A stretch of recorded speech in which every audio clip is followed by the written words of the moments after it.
जब सब कुछ था, सब अपने थे, अब कुछ भी नहीं तो कोई अपना भी नहीं। तौसा शरीफ वार्ड नंबर 11 का इंतहाई मेहनती नौजवान नियाज़ अहमद थईम, जिसने तमाम उम्र सब्ज़ी और फल फ्रूट की रेहड़ी लगाकर अपना और घर वालों का गुजर बसर का एहतमाम किया, अब 1 साल से इंतहाई मोहलिक मर्ज में मुब्तला होकर बिस्तर पर पड़ा मजबूर हमारी मदद की राह देख रहा है।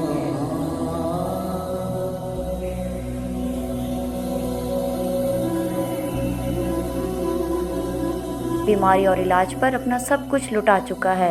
अब घर में फाके हैं और अद्वियात के खरीदने के भी सकत नहीं रही। नियाज़ अहमद थईम गले और सांस, दिल और फेफड़ों की मोहलिक बीमारियों में ज़िंदगी और मौत के दरमियान अपने आप को देख रहा है। कोई ऐसा दर्द दिल और अहले तर्स जो इसके इलाज और अद्वियात के लिए इसकी माली मदद करे और इसकी बाकी मांदा ज़िंदगी को आसान बनाने में ताउन करे। इसकी शरीक हयात ने अहले तर्स वज़ीर आला पंजाब सरदार उस्मान बुज़दार से अपने शोहर के इलाज व मुआवजा और माली मामनत की अपील की है।